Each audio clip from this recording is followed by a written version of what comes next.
Well, hello everyone. This is a wonderful route for anybody that's been considering getting from Woking into Guildford without actually touching any roads. Well, you have to occasionally hit a bit of tarmac, but very, very small. So you can see from here what we're going to do is we started in Knaphill Bisley, but then you get straight onto the canal and we headed into Woking, then West Byfleet, and then pick up the River Wey down through Purford, Sutton Green, and we were going to Dapdune Wharf, which we managed to mess up because we went on a Tuesday and it's closed on a Tuesday. But let's have an overview. The route is about between 20 and 40 miles depending on how you return and where you start from. For us it was almost dead on 30, starting in Bisley and then cutting diagonally back across using road on the way home, but you should be able to avoid that. There's virtually no road and it's a really great route. Now the canal is there's nothing wrong with the canal at all as a surface, but the River Wey Navigation is a bit different. It's mostly muddy and in the winter it can get really sticky. So, and there are also some gates and various other things, so you might have to lift your bike on the way. And in the late autumn, the nettles go across the path. So if you've got a bike, I wouldn't suggest a road bike really for this route. It's really a gravel hybrid MTB type thing, and you'll need a bell. Make sure you've got some puncture repair. I've actually ripped a tyre off on the River Wey at one point, and you really need non-road tyres where possible, so it suits a hybrid.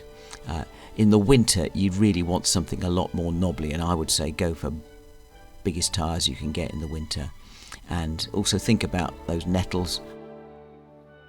So here's our route. We join the canal here, pass through Woking up to West Byfleet just on the M25 there, and then we follow the River Wey and we stop at places like Newark Priory opposite there, go round through Send, we get to Newark Lock, Triggs Lock, and then work our way back through Burpham, right quite near to the A3, and then into Guildford. And we went around, because we couldn't get to Dapdune Wharf, we went round Stoke Park, and then we headed diagonally back across and picked up into Knaphill and Bisley. So our route, you can see there, was 28 miles, but it really depends on how you get home from there. So here we are starting in St John's, and the surface in St John's and on the canal here is pretty good. Occasionally where they've repaired it, it started to fall apart, and maybe in early spring and late summer when the vegetation is quite tall, it may lean over and get you either wet or stinging nettles. But here we are, we're just working our way into Woking. There's one low bridge where you have to cut just round onto the pavement and then back onto the canal towpath. Many people try and go underneath the bridge, but it's not tall enough.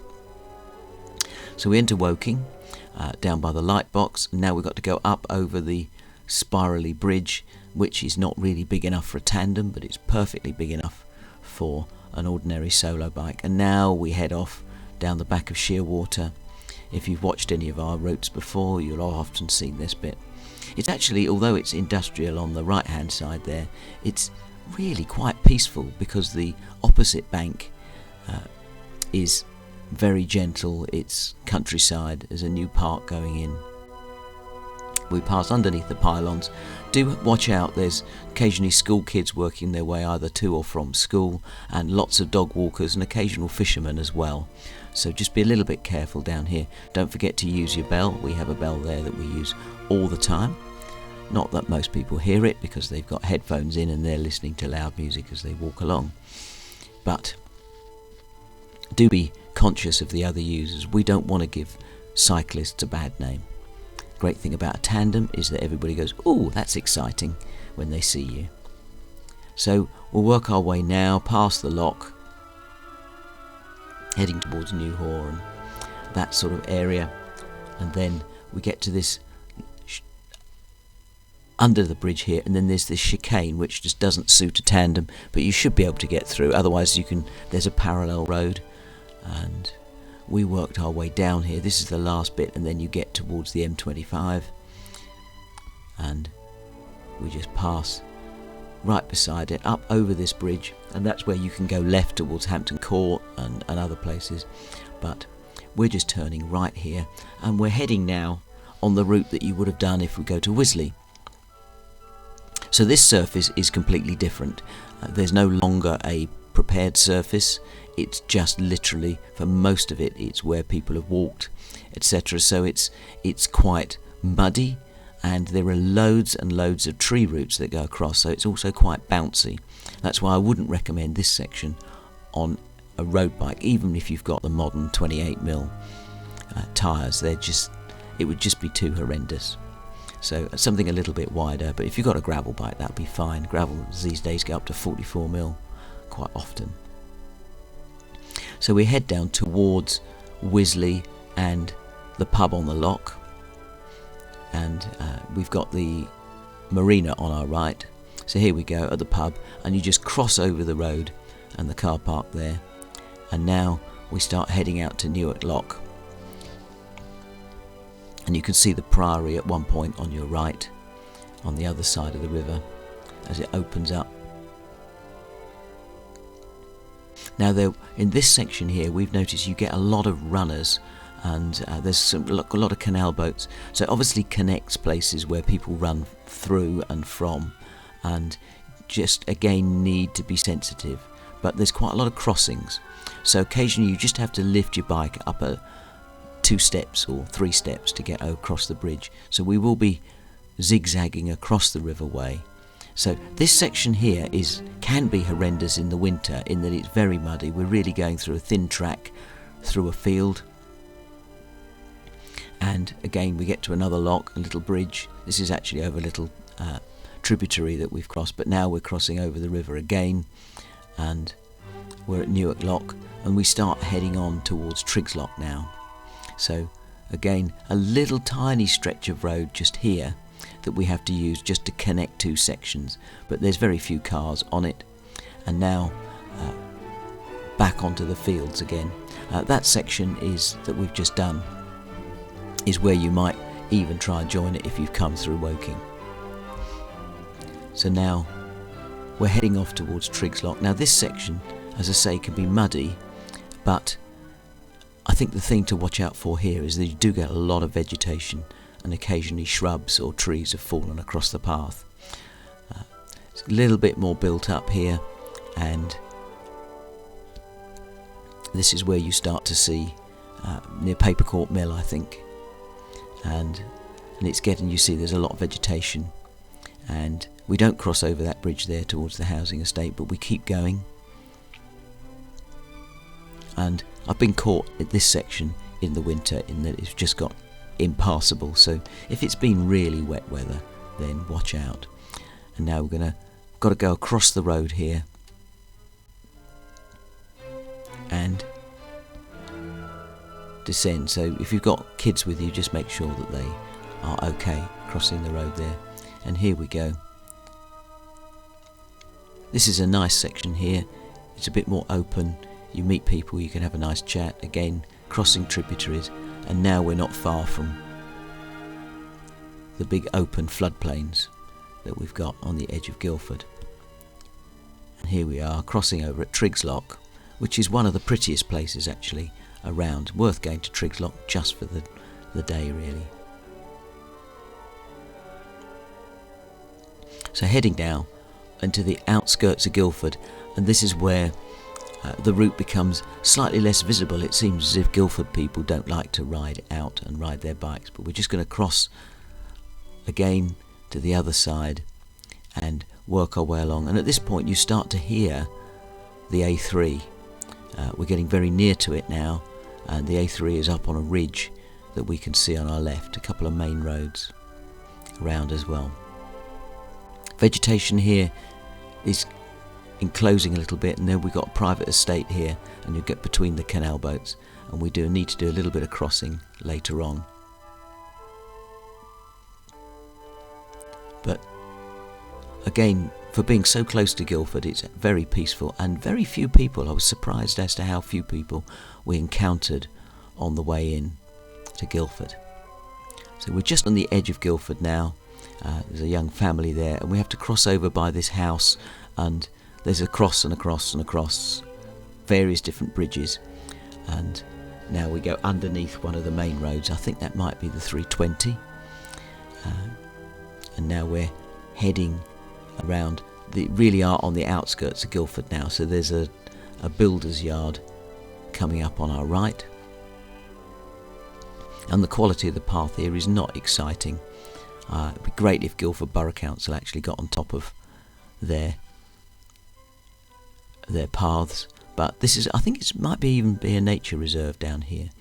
So now we're just on the edge, we're going to cross in, and this is almost running parallel, I think, with the A3, or the main road as it goes through the centre of Guildford. So we're coming up towards the back of the Ladymead Industrial Estate, underneath another bridge, and then we have to ascend here, and we cross over at Ladymead down to essentially parallel with Walnut Tree Close. This is Dapdune, I think they call it Dapdune Walk here, and that is a prepared path, but this is where the difficulty gets, because you see that little bridge. If we're going to go to Dapdune Wharf, we have to carry our bike up these steps and over. Now you could have gone further into Guildford and worked your way around, or cut through the back streets, but here we get to, and it's these big gates where we found that it was closed, because it's closed on Tuesday and Wednesday. So we had a little think and decided that we would head off towards Stoke Park, partly because there's toilets at Stoke Park, and so as you get older you'll realise that you have to plan those in. So here we go, and we go towards Guildford College. So if you're not entirely sure which route to take, follow the signs to Guildford College. And here we are under the bridge, and this is Guildford College on our right, and you can actually cut through, there is a cut through into the park, but instead we're going to go round the side and off this little roundabout and beside the Lido, down to the back of the college, into Stoke Park. There's toilets tucked away down there, and we worked our way out. It's a nice park actually, and there's a cycle track, and we stopped, had a bit of lunch, and then headed back. So here we are on our way home now, and we're now on the road in order to get back. So this I would not recommend if you've got kids or family. I'm fairly confident in using the road. So here we are going across the Stoke Crossroad, one of the scariest things you'll ever do. You can walk, there are plenty of opportunities to walk, but I like to get across there. And then this cycle path parallel with the A320 all the way home, so you don't actually have to be on the road that much, and so we keep having to cross. But now we're on this cycle path, which is in fact the old A320, the old Guildford to Woking road, which has been isolated and annexed over at the side. So we work our way around here, we get towards the, what I call the dump, Slyfield, and now we're just going to cut across here up past the Bishop's Palace and make our way across Warpleston, across the common here, over the railway. And it's getting dark, so if you want to follow the last bit here, then you can, but it's getting dark. You can see the quality of the pictures going down, and we're now heading up. Merriswood is on your left, back there, and we just need to do a quick turn down here and we'll be home. So left and then right down Black Horse Road up here, and you can of course go right and then left, but now here we are, Black Horse Road, past the crossroads with Warpleston Golf Course on your left, past Black Horse Apiaries, and then under the tunnel at the far end. So a journey, this one journey was 28 miles, but wait at the tunnel, then head your way through. Everyone's got their headlamps on now, and we're just going to turn right up here. You'll see you can go left towards Brookwood or right towards Knapp Hill and Bisley.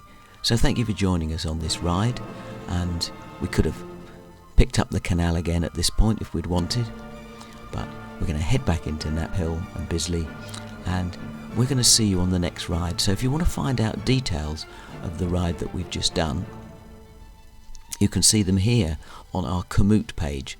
So if you look up Paul and Diane on the Tandem, you can find our Komoot page. So do like the ride over there, and please like and subscribe. Leave a message down below. If you've made it this far, you're obviously super keen. I don't think many people make it to the end. So leave us a message, give us a like, give us a thumbs up, and let us know. I'm sorry about the joltiness of the footage, but that's just the way it is. But we'll see you on the next ride. We've got loads of locals, and as well as some across Scotland. And if you're interested in going around the Inner Hebrides, we've recently posted up a ride there. Take care. Bye bye.